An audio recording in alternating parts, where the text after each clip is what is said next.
जय हिंद बच्चों, good morning class. आज की क्लास में हम लोग पढ़ेंगे क्लास 11th का मैथमेटिक्स। ठीक है, एनसीईआरटी का फुल कॉन्सेप्ट के साथ, यानी एनसीईआरटी को ही देखेंगे हम लोग।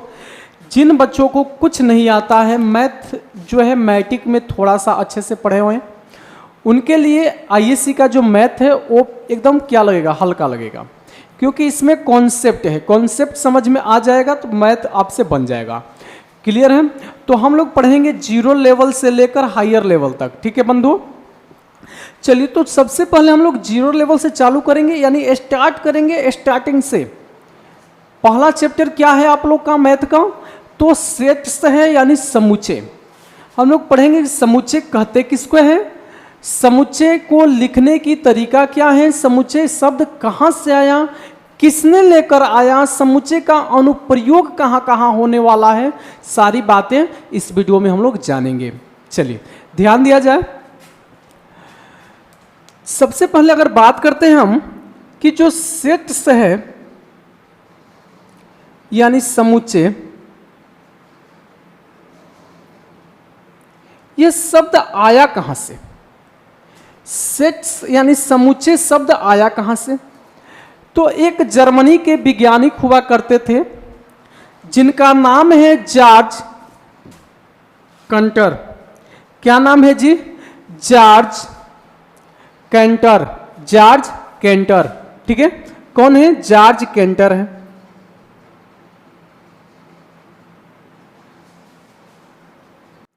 जॉर्ज कैंटर, ठीक है।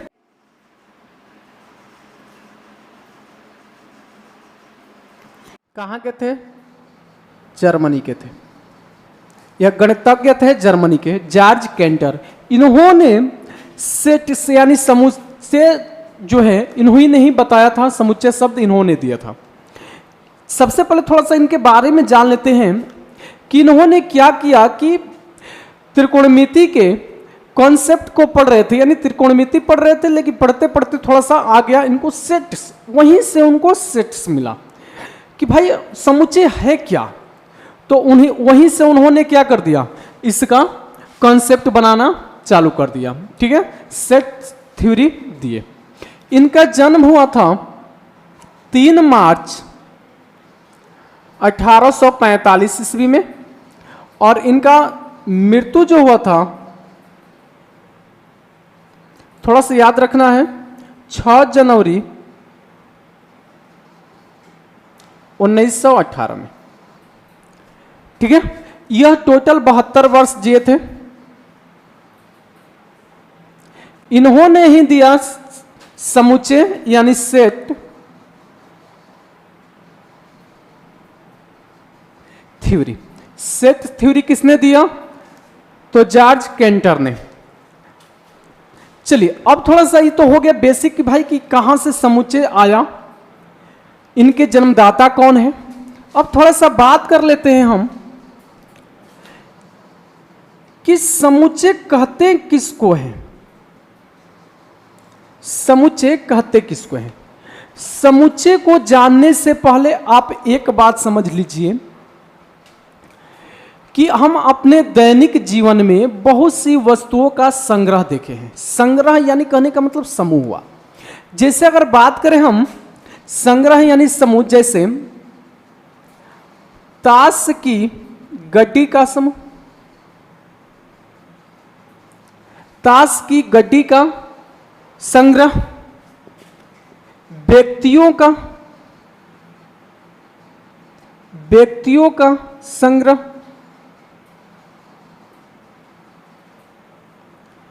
क्रिकेट टीम के,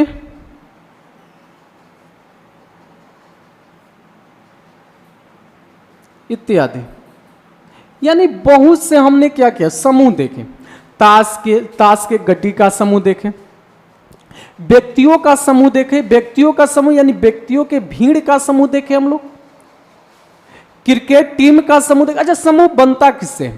जब 2 से अधिक लोग बनते हैं, 2 से अधिक, तब एक समूह बनता है। समूह यानी संग्रह बनता है, आपको समझना है।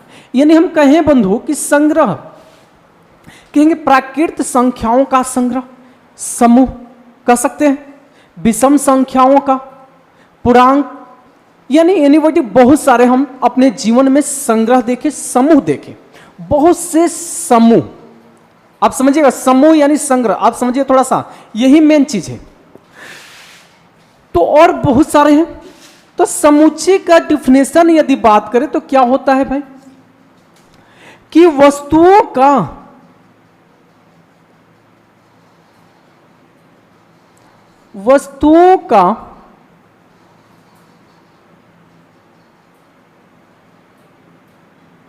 सुपरिभाषित संग्रह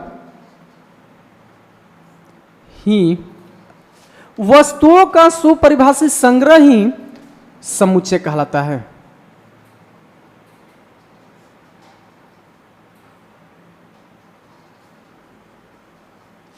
चलिए बात समझ में आ गया।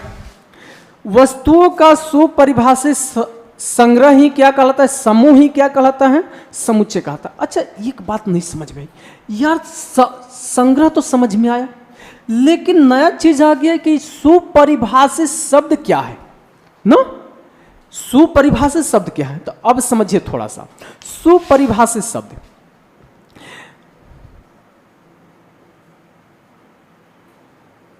सुपरिभाषित शब्द कहने का मतलब हुआ कि यदि दो, एक या दो या तीन या चार या पांच, कितना भी व्यक्ति ले लें, यदि किन्हीं से हम संग्रह की बात करें तो सभी का आंसर जो होगा एक ही होगा।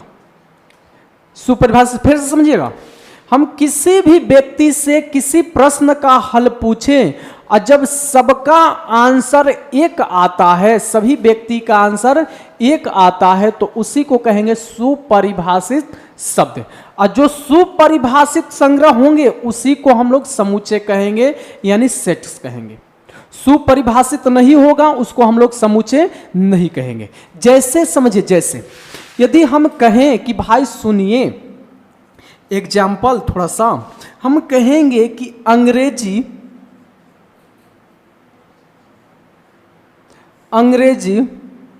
वर्णमाला में स्वर का संग्रह, क्या बोले हम कि अंग्रेजी वर्णमाला में स्वर का संग्रह। यदि हम आपसे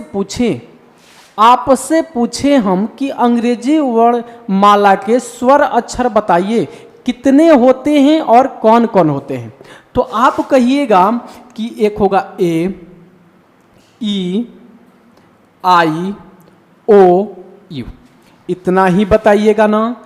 ए, ई, आई, ओ, यू बताइएगा कि नहीं बताइए। यदि आप अपने मित्र से पूछिएगा तो उसका भी जवाब आएगा यही, किसी तीसरे बंधु से पूछिएगा यही बताएंगे, यानी किसी से भी पूछ लीजिए सबका आंसर एक ही आएगा। तो इसको कहेंगे सुपरिभाषित शब्द। और जब ये सुपरिभाषित होगा मतलब समुच्चय है। एक बात और समझ आ रहे हैं, ध्यान दीजिएगा। हम कहेंगे, एक उदाहरण और लेते हैं, थोड़ा सा आप लोग को थोड़ा सा दूर करते हैं। हम कहेंगे भारत की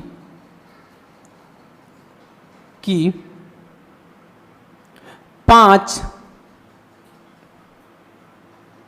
नदियों का नाम बताइए। भारत की 5 नदियों का संग्रह, समझिएगा, भारत की 5 नदियों का संग्रह। तो हम कहेंगे सुनिए, गंगा, यमुना, सरस्वती, ब्रह्मपुत्र, कावेरी। किसी दूसरे से पूछेगा तो कोई जरूरी थोड़ा ना कि आप जौन 5 बताएं उसी का बताएगा, कि पूसड़ी, सतलज, रावी हो सकता है, और किसी तीसरे से पूछेगा तो वो अलगे बताएगा, कृष्णा, गोदावरी करके बता देगा 5 को। यानी सब व्यक्ति के लिए क्या यह भारत की 5 नदियों का नाम बता सकते हैं सब लोग बराबर? नहीं बता सकते हैं। और जब नहीं बताएंगे सबका रिजल्ट अलग अलग होगा, उसी को बोलेंगे सुपरिभाषित शब्द नहीं है। और जब सुपरिभाषित शब्द नहीं है तो वह समुच्चय नहीं है। बात समझ में आ गया दोस्त? इतना बात समझ में आया कि नहीं? इतना बात समझ में आ गया कि नहीं?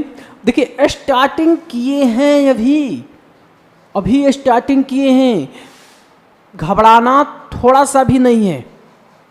बात समझिए, थोड़ा सा भी घबराना नहीं है। नहीं समझ में आएगा, क्वेश्चन जब बनेगा, क्वेश्चन जब आएगा तब आपको और अच्छे से समझ में आएगा। एकदम शांति से आप पढ़िए। इतना तो समझ में आ गया कि सभी व्यक्ति के लिए यदि एक ही आंसर आए तो सुपरिभाषित, अलग अलग आंसर आए तो सुपरिभाषित नहीं होगा, समुच्चय नहीं होगा। इतना तो बात समझ में आ गया। चलिए, बहुत सुंदर, आगे बढ़ते हैं। यह सब कंसेप्ट है, इतना आपको समझना है भाई।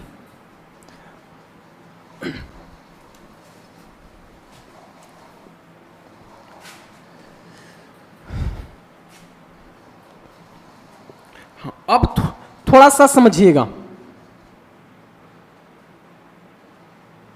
समुच्चय के कुछ निश्चित बिंदु हैं, कुछ निम्नलिखित यानी मुख्य बिंदु हैं। पहला समझिएगा थोड़ा सा। अब हम कहें कि भाई समुच्चय, पहला ध्यान दीजिएगा, समुच्चय, समुच्चय के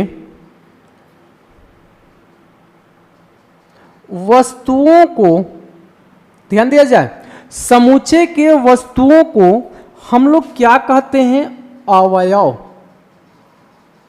अवयव तथा सदस्य कहेंगे। अवयव तथा सदस्य कहेंगे। पॉइंट, यही बिंदु है।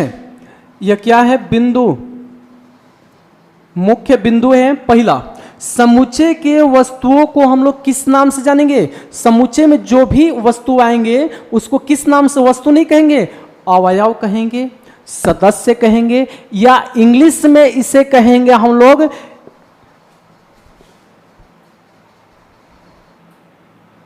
एलिमेंट कहेंगे। क्या कहेंगे? एलिमेंट। क्या? एलिमेंट कहेंगे, इंग्लिश में एलिमेंट। ठीक है, पहला बात समझ में है। दूसरी बात समझिए, समुच्चय को अंग्रेजी वर्णमाला के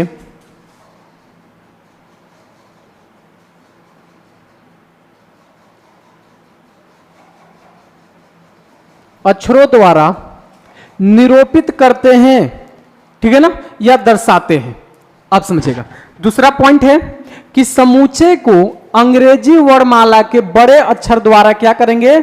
इंडिकेट करेंगे, यानी दर्शाएंगे, इंगित करेंगे।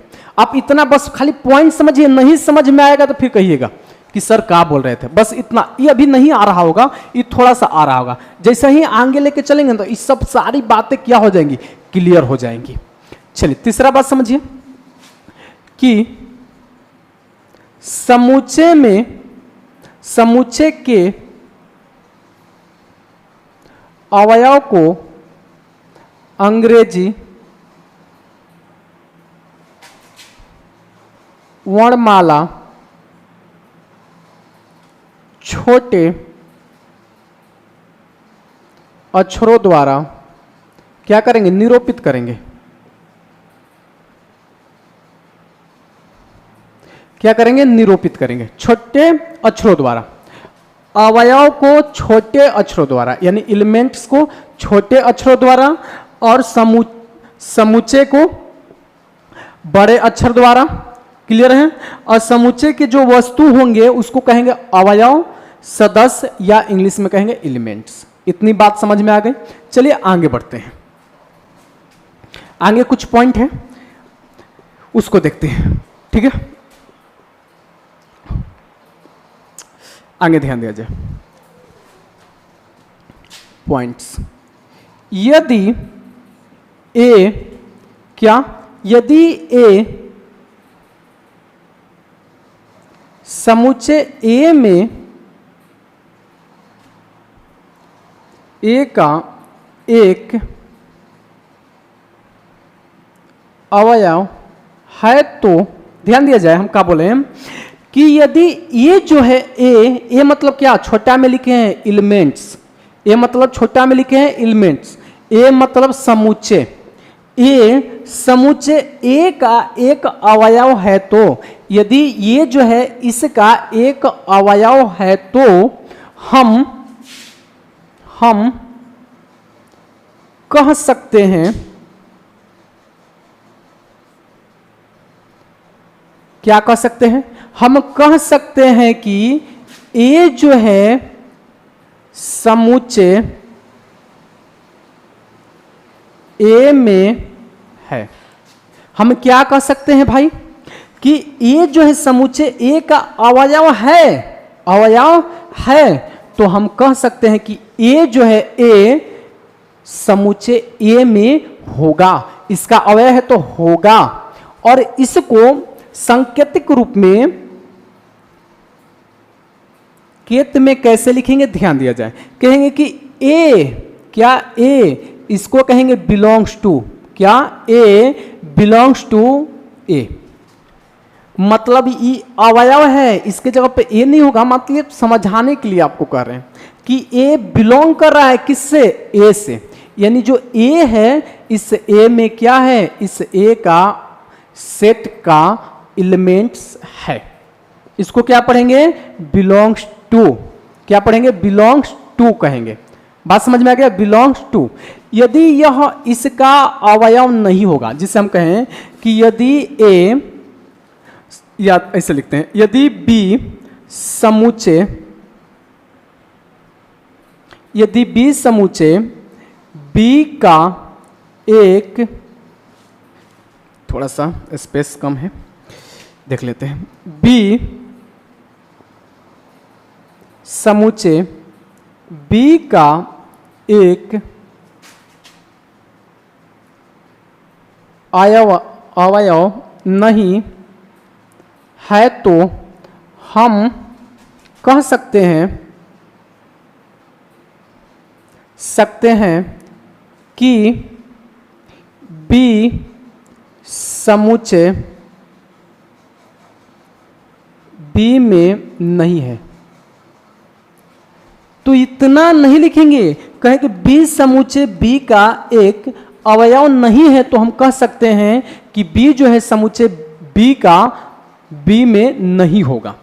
और जब नहीं होगा तो इसे सांकेतिक भाषा में लिखेंगे कि बी नॉट, ध्यान दीजिएगा, B not belongs to B. यह बी जो है बी नॉट बिलोंग्स टू, यानी यह बी जो है अवयव बी सेट्स में नहीं है। बात समझिए, इसको क्या कहेंगे? Belongs, not belongs to, I belongs to. आप समझिएगा, belongs to I not belongs to. बात समझ में आ गया? किसी को दिक्कत ना? चलिए इतना समझ जाइए, आगे बढ़ते हैं।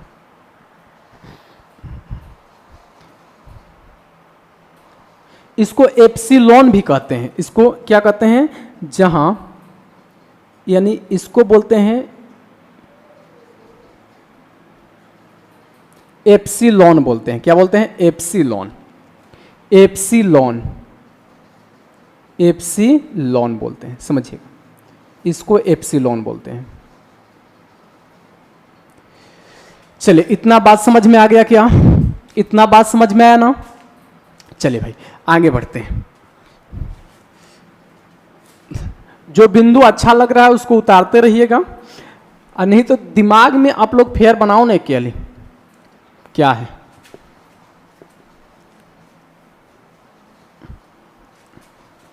एकदम समझ में आएगा, नहीं आएगा तो फिर कहिएगा कि सर जी क्या पढ़ाए, सर जी क्या पढ़ाए। अब समझिएगा, समुच्चय को निरूपित करने के लिए कितनी विधियां हैं?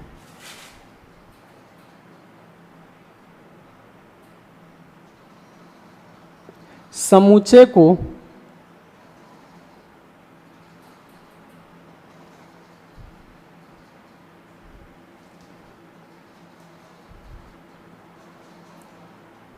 समुच्चय को निरूपित करने की विधि, यानी समुच्चय को कैसे कैसे लिख सकते हैं, कैसे निरूपित कर सकते हैं। ठीक है, समुच्चय को हम लोग कैसे निरूपित कर सकते हैं, लिख सकते हैं, आप लोग समझिए। तो समुच्चय को लिखने के लिए दो विधियां हैं। समुच्चय के लिखने के लिए कितनी विधि हैं? दो। पहला रोस्टर या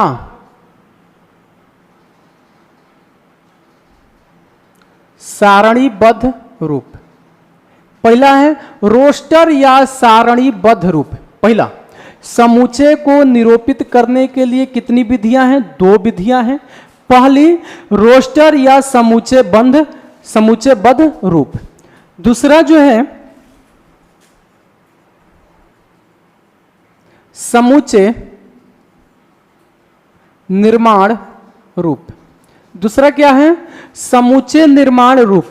दूसरा समूचे निर्माण रूप। बात समझ में आ गया? चलिए एक को चीज पढ़ते हैं, थोड़ा सा इसको लिखने का थोड़ा सा तरीका आप लोग को बता देते हैं। इधर ध्यान दीजिएगा, एग्जाम्पल के साथ भी समझेंगे, लेकिन थोड़ा सा इसका बेसिक है, थोड़ा सा समझा देते हैं, ध्यान दिया जाए। रोस्टर या सारणीबद्ध रूप को कैसे लिखेंगे हम लोग? सबसे पहले क्या करेंगे हम लोग? समूचे के अवयव को सूचीबद्ध रूप में, कैसे? सूचीबद्ध करके अवयव को एक से दूसरे से क्या करेंगे? यानी कोमा लगाकर क्या करेंगे? एक अवयव से दूसरे अवयव को कोमा लगाकर उसको मझले कोष्ठक के अंदर क्या कर देंगे? लिख देंगे। फिर से एक बार समझिए क्या बोल रहे हैं हम बोल रहे हैं कि अवयव जो है, समूचे के अवयव को सूचीबद्ध करके अवयव के 1, 2, 3 जो भी हैं अवयव उसमें आएंगे 1, 2 से अति, ध्यान दीजिएगा, मतलब कोमा लगाकर क्या करेंगे? कोमा लगाकर इसे मझले कोष्ठक के अंदर क्या कर देंगे? लिख देंगे। मझले कोष्ठक के अंदर लिख देंगे, रोस्टर या सारणीबद्ध रूप हो जाएगा। जिससे अगर एग्जाम्पल लेकर समझे, थोड़ा सा एग्जाम्पल लेकर समझिएगा। यदि लिखे हम 7 से कम सम